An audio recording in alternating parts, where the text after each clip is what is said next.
और चलिए अब सीधा रुक करते हैं दिल्ली की ओर, जहां मध्य प्रदेश के मुख्यमंत्री डॉक्टर मोहन यादव रोहिणी विधानसभा में जनसभा कर रहे हैं। पूरी दुनिया में भारत का मान बढ़ा रहे, सम्मान बढ़ा रहे, यह हमारे लिए गौरव की बात है श्रीमान नरेंद्र मोदी जी के लिए।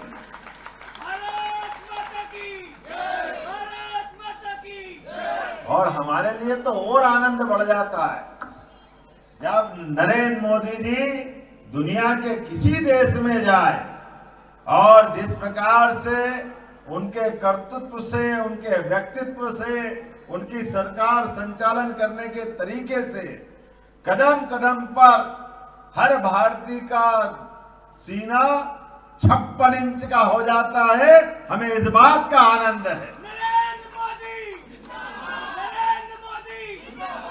लेकिन पता नहीं क्या ऐसे सूर्य देवता के ऊपर दिल्ली में ग्रहण लगा हुआ है और ऐसा ग्रहण लगा राहु केतु का के पीछे ही नहीं छोड़ रहा है। ये चुनाव इन राहु केतु से पीछा छुड़ाने का है, पक्का है कि नहीं है बताइए। एक ही थैली के चट्टे बट्टे हैं, दूसरा कोई नहीं।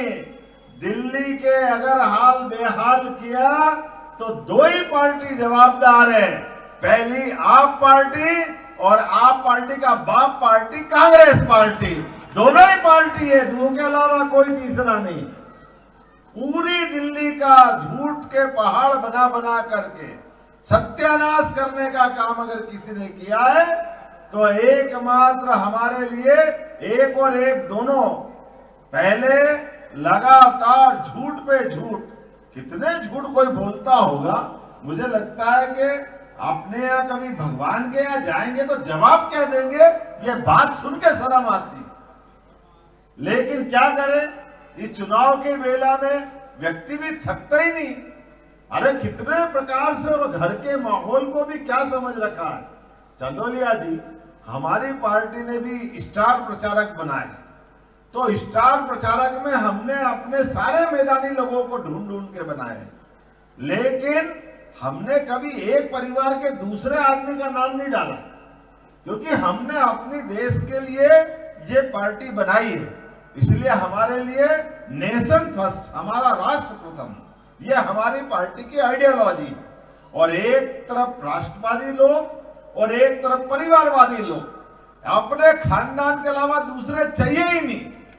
जेल के अंदर भी गए तो कौन सा तीर मार के गए, किस बात के लिए गए, आप याद करो। ये पार्टी के लोगों ने पूरे देश में नाक कटा दी दिल्ली वालों की, इसका हिसाब चुकता करने का ये चुनाव है, हमें इस बात का ध्यान रखना है। कोई देश के अंदर कोई राज्य ऐसा नहीं और आजादी के बाद कोई देश का मुख्यमंत्री ऐसा नहीं जो इतना बड़ा भारी कलंक लगे, लेकिन पद के इतने पत्ताल और उभूप के अपने पद को छोड़ने को तैयार नहीं। पता नहीं किस पे भरोसा करते हैं।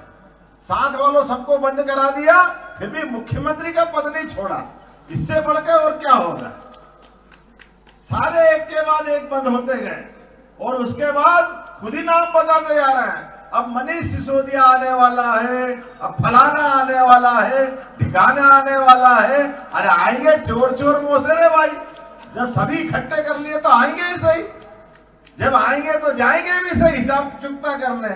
अब इनको चोरी भी करने दो और मुकदमा भी मत बनाओ, और मुकदमे में भी किसी पे भरोसा नहीं। हर एक पे प्रश्न उठाते, हर एक से झगड़ा करते और कहते मैं गाली देने वालों का नहीं हूं। गाली कौन देते भैया, गाली किसको कहते?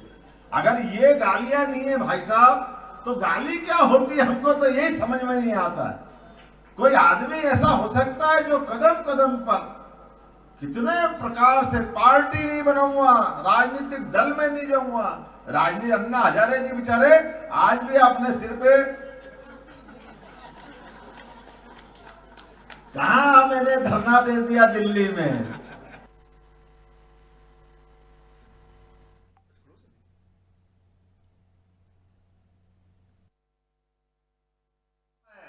लेकिन ये बात भी बताना चाहूंगा, मेरे परिवार में कोई सांसद नहीं, कोई विधायक नहीं, कोई मंत्री नहीं, मुख्यमंत्री का तो सवाल ही नहीं, लेकिन एकमात्र पार्टी है जो कहती है सबका साथ सबका विकास, तो मुख्यमंत्री तक पहुंचाती है। ये भारतीय जनता पार्टी है, ये लोकतंत्र को चलाने वाली पार्टी। हम अगर वोट दे रहे हैं तो अपने माइक्रोस्कोप से देख करके देना, सबको याद रखना, घर घर जा जा करके। हमारे वोट की इज्जत होना चाहिए। इस वोट की बहुत बेइज्जती हो गई, इतनी बेइज्जती हुई है कि आदमी जेल गया तो भूल ही गया कि आप अकेले नहीं हो भाई जेल जा करके। आप जब मुख्यमंत्री करके जेल जाते हो तो ये लाखों लोगों की इज्जत खराब करके जाते हो कि बड़े अरमान से उन्होंने कहा हमारी दिल्ली का सरकार बनी, दिल्ली के सरकार के मुखिया का ताज आपके सिर पे था, और सिर पे ताज की इज्जत पूरी दिल्ली की इज्जत थी। लेकिन महीनों जेल में रहने के बाद भी पूरी दिल्ली की इज्जत खराब करने का काम अगर किसी ने किया है तो झूठे लाल ने किया, इस बात की गारंटी है। नाम लेने को भी शर्म आएगी अब इनको बजाय इनका नाम लेके कि केजरीवाल नहीं झूठे लाल ही है, यही नाम इनको देने की जरूरत है। इतने झूठे हैं, इतने प्रकार से झूठे बोलते हैं। लेकिन अब दिल्ली की फिजा बता रही है, जैसे बरसात जब आती है तो बरसात कई कारणों से अपने आने के संकेत पहले देती है।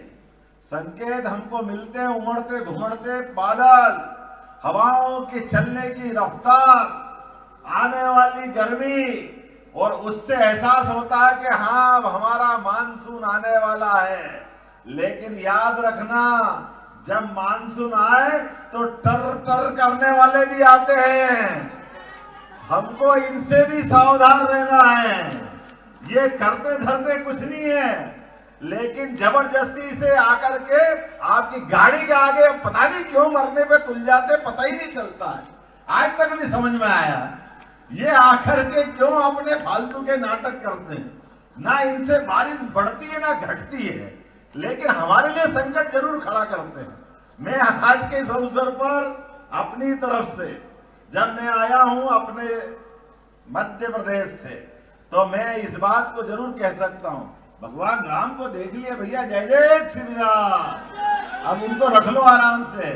भगवान राम को जब रख लिया आनंद से, तो हम पक्का करेंगे। हमने न्यायालय पे भरोसे करके लंबी लड़ाई लड़ी है भगवान राम के धाम को बनाने की। बोला जय जय श्री राम। जब भगवान राम धूमधाम के आनंद के साथ अपने धाम में मुस्कुरा रहे हैं, तो हमारी पार्टी के नेता के भरोसे से लोकतंत्र गौरवान्वित होता है। देश दुनिया के सामने अपनी ताकत दिखाता है। किस बात पे? इस बात पे कि हमारे यहाँ कोई कोर्ट फैसला करे, सुप्रीम कोर्ट निर्णय करे, तो निर्णय को लागू कराने के लिए सरकार सक्षम होना चाहिए कि नहीं होना चाहिए?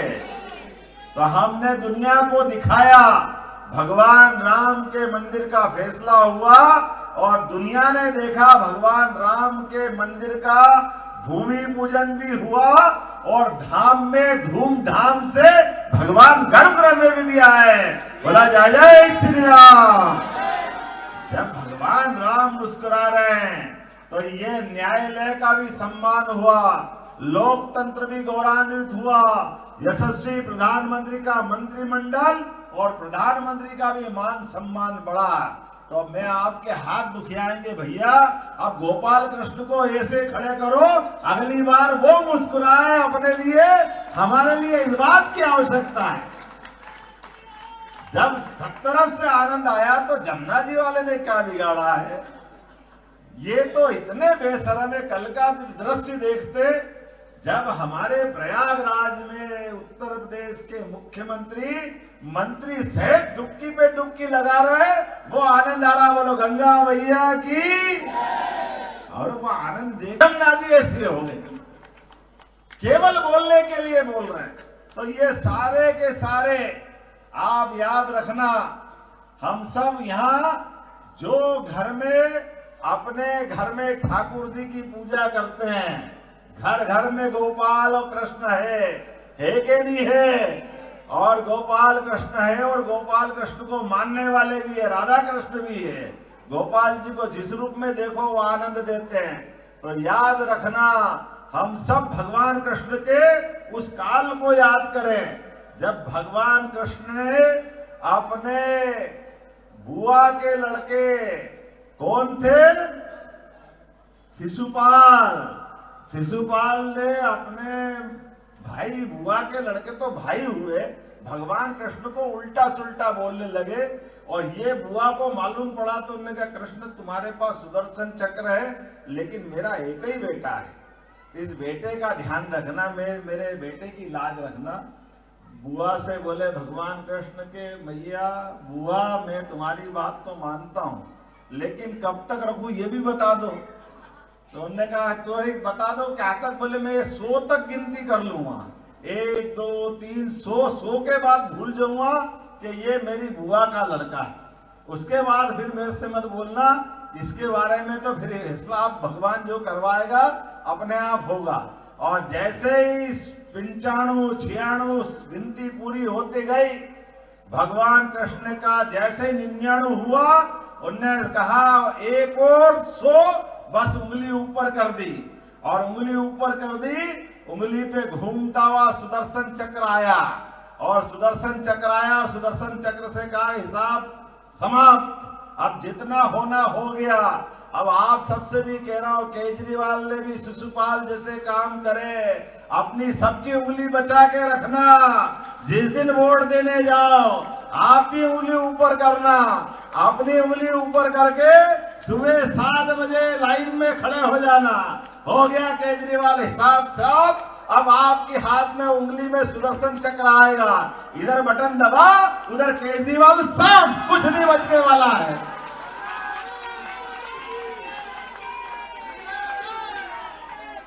आप तो और भाग्यशाली, वो रोहिणी मैया के नाम पे ये नगर है, तो हमारे लिए वो गौरवशाली परंपरा याद दिलाएगी। और इधर आपने सुदर्शन चक्र चलाया मतदान के माध्यम से, अब सुदर्शन चक्र बदल गया है, आजकल बटन से चलता है, आपकी उंगली से चलता है। इस उंगली को बचा के रखना, रखोगे ना सब? तो आप अपने स्थान पे खड़े हो जाओ और हम सब संकल्प करें, अपने गुप्ता जी को भारी वोटों के साथ निश्चित रूप से हम जिताएंगे। बोलो सब जिताएंगे, तैयार है सब? विजेंद्र गुप्ता जी के लिए दोनों हाथ की मुट्ठी बांध के संकल्प करो, एक एक वोट जब तक भाजपा के पक्ष में नहीं डल जाए तब तक शांति से नहीं बैठेंगे। बोलो तैयार है? बोलो भारत माता की, भारतीय जनता पार्टी जिंदाबाद, प्रधानमंत्री नरेंद्र मोदी जिंदाबाद। बहुत बहुत धन्यवाद। भारत माता की जय।